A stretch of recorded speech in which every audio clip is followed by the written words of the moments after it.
Hello friends, welcome to my Shali's happy cooking. இன்னைக்கு நம்ம Shali's happy குக்கிங்கில் ஒரு சூப்பரான வெஜிடபிள் புலாவ் தான் ஃப்ரெண்ட்ஸ் பார்க்க போகிறோம்.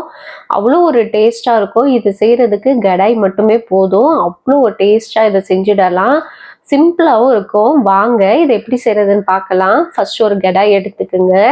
அதில் வந்து ஒரு 2 டேபிள் ஸ்பூன் அளவுக்கு நெய் ஆட் பண்ணிக்கோங்க. இப்போது இதில் பட்டை, கிராம்பு, ஏலக்காய்லாம் சேர்த்துக்கிட்டு ஒரு 5 மிளகும் இதில் ஆட் பண்ணிக்கோங்க. அது கூடவே ஒரு 1/4 டீஸ்பூன் அளவுக்கு சோம்பு சேர்த்துக்குங்க. ஒரு 2 காஞ்ச மிளகாவே இதில் கிள்ளி ஆட் பண்ணிக்கலாம். உங்களுக்கு விருப்பம் இருந்தால் கொஞ்சம் முந்திரி கூட ஆட் பண்ணிக்கோங்க. இப்போ இது எல்லாத்தையும் லைட்டாக மிக்ஸ் பண்ணி விட்டுட்டு அது கூடவே ஒரு வெங்காயத்தை பெரிய வெங்காயமாக ஒன்று எடுத்துக்குங்க. அதை நல்லா ஸ்லைஸ்டாக கட் பண்ணி சேர்த்துக்கிட்டு நல்லா வதக்கி விட்டுருங்க. அது வதங்கும் போதே ஒரு 2 பச்சை மிளகாவையும் சேர்த்து வதக்கிக்கலாம். வெங்காயம் நல்லா கலர் சேஞ்ச் ஆகி வந்த பிறகு ஒரு டீஸ்பூன் அளவுக்கு இஞ்சி பூண்டு பேஸ்ட் சேர்த்துக்கிட்டு அதோட பச்சை வாசனை போகிற வரைக்கும் இதை நல்லா வதக்கிக்கலாம். இப்போ இதில் காரத்துக்கு காஷ்மீரி மிளகாய் தூள் ஒரு டீஸ்பூன் ஆட் பண்ணியிருக்கேன். இது வந்து வீட்டில் அரைச்ச மிளகாய் தூள். நீங்கள் கடையில் வாங்குறதா இருந்தால் தனி மிளகாய் தூள் ஒரு டீஸ்பூன் சேர்த்துக்குங்க. அது கூடவே கரம் மசாலா பவுடர் ஒரு 1/2 டீஸ்பூனும், மஞ்சள் தூள் 1/4 டீஸ்பூனு, தேவையான அளவுக்கு உப்பு சேர்த்து இதை நல்லா மிக்ஸ் பண்ணி விட்டுடலாம்.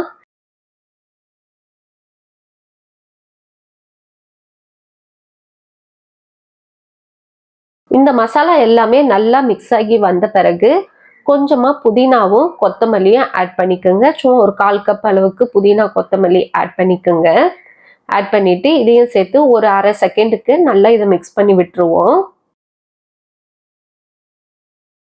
இப்போ இதில் நம்ம வெஜிடபிள்ஸ் ஆட் பண்ண போகிறோம். வெஜிடபிள்ஸ் பொறுத்த வரைக்கும் உங்களுக்கு என்ன வெஜிடபிள்ஸ் விருப்பமோ நீங்கள் ஆட் பண்ணிக்கலாம். நான் இன்னைக்கு ஒரு உருளைக்கிழங்கு, ஒரு கேரட்டு, ஒரு 5 பீன்ஸு, 1/4 கப் அளவுக்கு பட்டாணி சேர்த்துருக்கேன்.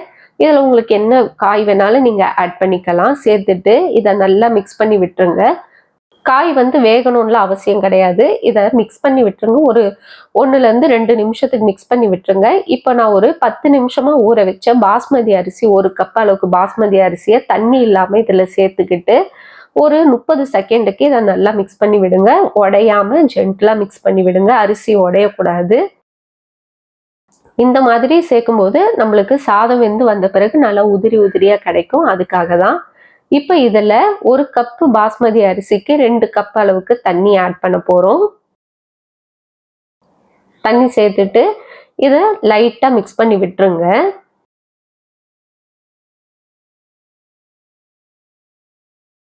இப்போ நம்ம ஆட் பண்ண தண்ணி நல்லா கொதிக்க ஆரம்பிச்சதும் ஒரு 1/2 டீஸ்பூன் அளவுக்கு லெமன் வந்து பிழிஞ்சு விட்டுலாம். ஏன்னா நம்ம தக்காளி ஆட் பண்ணதால புளிப்பு தன்மைக்காக லெமன் வந்து ஒரு 1/2 டீஸ்பூன் அளவுக்கு பிழிஞ்சு விட்டுருங்க. அவ்வளோதான். இப்போ லோ ஃப்ளேமில் மூடி போட்டு ஒரு 10 நிமிஷத்துக்கு அப்படியே விட்டுடலாம். இப்போ இந்த தட்டில் பார்த்தீங்கன்னா எனக்கு வந்து ஹோல்ஸ் இருக்குது. அதுக்காக ஒரு கிராம்பு வச்சு அந்த ஹோல்ஸை வந்து நான் கவர் பண்ணியிருக்கேன்.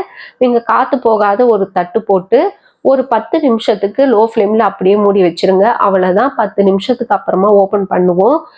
சூப்பராக ரெடி ஆயிடுச்சு. கலர்ஃபுல்லாக இருக்குது. இப்போ இதுக்கு மேலே ஒரு 2 டீஸ்பூன் அளவுக்கு நான் நெய் ஆட் பண்ணியிருக்கேன். விருப்பம் இருந்தால் சேர்த்துக்குங்க, வேண்டாம்னா ஸ்கிப் பண்ணிவிடுங்க. இப்போ நெய் ஆட் பண்ணிவிட்டு இதை ஜென்டலாக மிக்ஸ் பண்ணி விட வேண்டியதான்.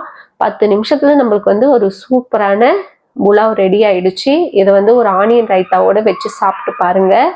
அவ்வளோ ஒரு அருமையாக டேஸ்ட்டாக இருக்கும். சட்டுன்னு ரெடி பண்ணிடலாம். காலைல நேரத்தில் லஞ்ச் பாக்ஸுக்கு ரெடி பண்ணுறதுக்கு கடாயிலே நீங்கள் வந்து இதை சிம்பிளாக செஞ்சிடலாம். அடி பிடிக்காது. நான் இதை செஞ்சுருக்கேன் பாருங்கள். இதே மாதிரி மெஷர்மெண்ட்டில் இதே மாதிரி பண்ணி பாருங்கள். இந்த வீடியோ உங்களுக்கு பிடிச்சிருந்ததுன்னா மறக்காமல் லைக் பண்ணுங்கள், ஷேர் பண்ணுங்கள், சப்ஸ்கிரைப் பண்ணுங்கள் ஃப்ரெண்ட்ஸ். நல்லா சாப்பாடு உதிரி உதிரியாக பார்க்குறதுக்கு எவ்வளோ அருமையாக இருக்கு பாருங்கள். இன்னும் கொஞ்சம் சூடு ஆறிச்சுன்னா இன்னும் நல்லா உதிரியாக இருக்கும். நம்மளுக்கு சாப்பாடும் சூப்பராக வெந்து வந்திருக்கு. மறக்காம ட்ரை பண்ணுங்க. இன்னொரு வீடியோவில் உங்களை சந்திக்கிறேன். பாய் பாய் ஃப்ரெண்ட்ஸ்.